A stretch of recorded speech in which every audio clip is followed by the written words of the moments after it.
తెలంగాణ ప్రభుత్వం అక్రమంగా తీసుకొచ్చిన జీవో నంబర్ 49ను రద్దు చేయాలని ఉమ్మడి ఆదిలాబాద్ ఆదివాసీ సంఘాలు గిరిజనులు ఆందోళన చేస్తున్నాయి.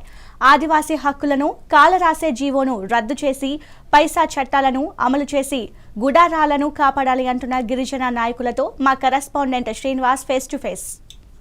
పైసా చట్టాన్ని తుంగలో తొక్కుతూ టైగర్ జోన్ పైన జీవో నెంబర్ 49 తీసుకొచ్చి ఈరోజు ఆదివాసులు గిరిజనులు కూడా ఇబ్బంది పడుతున్న పరిస్థితి కనబడుతుంది. ముఖ్యంగా ఉమ్మడి ఆదిలాబాద్ జిల్లా వ్యాప్తంగా కూడా గిరిజనులు ఆదివాసీ సంఘాలు రైతులు కూడా దీన్ని వ్యతిరేకిస్తున్నారు. ఏదైతే మేము గత 100 సంవత్సరాలు మా తాతలను కూడా మేము వ్యవసాయం పైన జీవనోపాధి జీవిస్తున్నాము. అలాంటిది ఈరోజు గవర్నమెంట్ 49 జీవో తేవడం అని వ్యతిరేకిస్తున్నారు. ఈరోజు కొమరంభీం ఆసిఫాబాద్ జిల్లాలో కూడా కొన్ని రైతు కూలి సంఘాలతో పాటు IFT న్యూట్రల్స్ కూడా ఈరోజు ఈ జీవో నెంబర్ 49 వ్యతిరేకిస్తుంది. చెప్పండి, జీవో నెంబర్ 49 ఎలా చూస్తారు?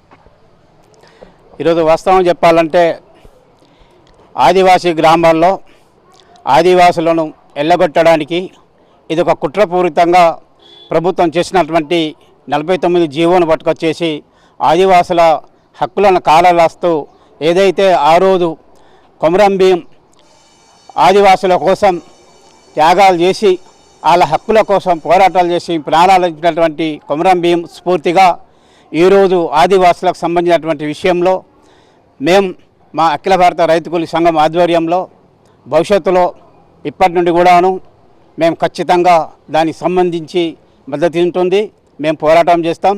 వాస్తవంగా ఇంకోటి ఏంటంటే ఏదైతే జమీన్ అనేటువంటి నినాదంతో ఆదివాసీలు ఆ రోజు నుంచి ఈ రోజు వరకు పోరాడుతున్నారో ఆ అడవి పైన, అడవి సంపద పైన, అడవిలో ఉన్నటువంటి ఖనిజం సంపద పైన వాళ్ళకే హక్కు ఉంటుంది. కాబట్టి ఆదివాసులకు ఆ హక్కులు పూర్తిగా వాళ్ళకే కల్పించాలని చెప్పేసి మేము ఈ సందర్భంగా డిమాండ్ చేస్తూ మేము భావిస్తున్నాం.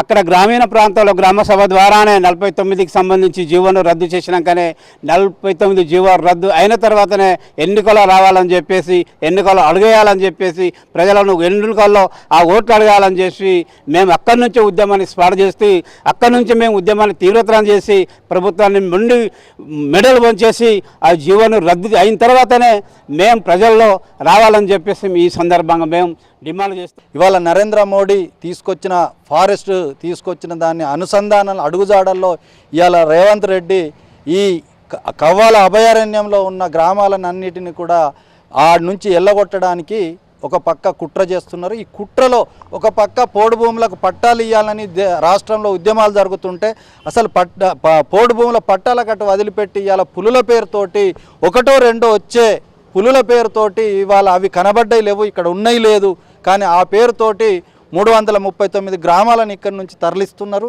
దీన్ని IFTగా తీవ్రంగా వ్యతిరేకిస్తున్నాం. తప్పకుండా గవర్నమెంట్ 49 జీవోను రద్దు చేయాలి, అది ఉపసంహరించుకోవాలి. ఈ ప్రాంతంలో ఉన్న అందరికి కూడా అక్కడ డబుల్ బెడ్రూమ్ ఫారెస్ట్ ఏరియాలో ఇవాళ ఫారెస్ట్ అధికారులు డబుల్ బెడ్రూమ్లు కట్టనియట్లేదు. ఎలాంటి ప్రభుత్వం ఇచ్చిన హామీలు అక్కడ లేదా అవి అమలు కావట్లేదు, వాటిని అమలు చేయాలి, వాళ్ళకి అన్ని వసతులు కల్పించాలి, రోడ్లు వేయాలని కూడా మేము ఈ సందర్భంగా డిమాండ్ చేస్తున్నాం. ఓకే, ఇప్పుడు మనతో పాటు రైతు కూలీ సంఘం నాయకుడు చెప్పండి అన్న, ఈ జీవో నెంబర్ 49 వస్తారు ఏదైతే గవర్నమెంట్ ఇచ్చిన పీసా చట్టాన్ని కూడా వ్యతిరేకిస్తారు, జీవో నెంబర్ 49 ఇచ్చారు, దీన్ని ఏ విధంగా చూస్తారు మీరు? అడవులని రక్షించాలే కాదు, అడవులని ఏదైతే కార్పొరేట్ కంపెనీలకు కార్పొరేట్ వాళ్ళకు దారాదత్తం చేయాలనే ఉద్దేశంతోనే ఈరోజు ఆదివాసులను ఏదో రకంగా బయటికి తీయాలి గిరిజనులను అనే లక్ష్యంతో ప్రభుత్వం ఈ జీవో నంబర్ ఏదైతే 49 ఉందో దాన్ని తీసుకొచ్చారు. ఫారెస్ట్ కన్వర్జేషన్ అనే పేరుతోని ఫారెస్ట్లో ఉన్న ఆదివాసీ గిరిజనులు గిరిజనేతరులు కూడా దాని మీద ఆధారపడి జీవిస్తున్న వాళ్ళని కూడా బయటికి తీయాలనే లక్ష్యంతోనే ఈరోజు ఫారెస్ట్ అధికారులు దౌర్జన్యపూరితంగా ముందుకు వస్తున్న పరిస్థితి కనబడతా ఉంది. ఎందుకంటున్నామంటే ఇప్పటికీ చాలా గ్రామాలలో దాదాపు 339 అంటున్నారు, కానీ 360కి పైచిలుగా గ్రామాలు ఈరోజు అడవుల నుంచి బయటికి గిరిజనేతలు అడవుల నుంచి బయటికి వస్తూ ఉన్నారు.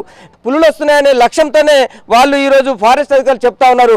పులుల మీద ఉన్న ప్రేమ కూడా ఈరోజు ప్రజల మీద లేదన్న విషయాన్ని ప్రభుత్వ అధికారులు గమనించాలి. మేము స్థానికంగా ఉన్న ఎమ్మెల్యేలు వాళ్ళని అడిగిన సందర్భాల్లో ఇప్పటికే 360 గ్రామాలకు పైచిలుగా ఈరోజు ఆదివాసులు అడవులకు దూరం అవుతా ఉన్నారు. వాళ్లకు ఉన్న ఏదైతే పాపం దాదాపు 4-5 తరాల నుంచి జీవిస్తున్న జీవనాధారం లేకుండా పోతుందని ఏం చేస్తున్నారు ఎమ్మెల్యేలు వాళ్ళు అడిగితే ఇప్పటికే 4 గ్రామాల్లో మీటింగ్ పెట్టామని ఈరోజు ప్రభుత్వం చెప్తా ఉంది. కానీ మేము స్థానికంగా ఉన్న ఎమ్మెల్యేలు కూడా మాకు విషయం తెలియకుండా గ్రామాలలో మీటింగ్ పెట్టామనే ఉద్దేశంతోనే 49 జీవోని తీసుకొచ్చినామని అంటున్నారు. ముఖ్యంగా రైతు కూలి సంఘాలు, ఆదివాసీ సంఘాలు, గిరిజన సంఘాలు చెప్తున్నాయి జీవో నెంబర్ 49తో గిరిజనులకు తీవ్ర అన్యాయం జరుగుతుందని వెంటనే రద్దు చేయాలని కూడా స్థానికులు కోరుతున్న పరిస్థితి పడుతుంది. Srinivas, mega 9 news, Adilabad.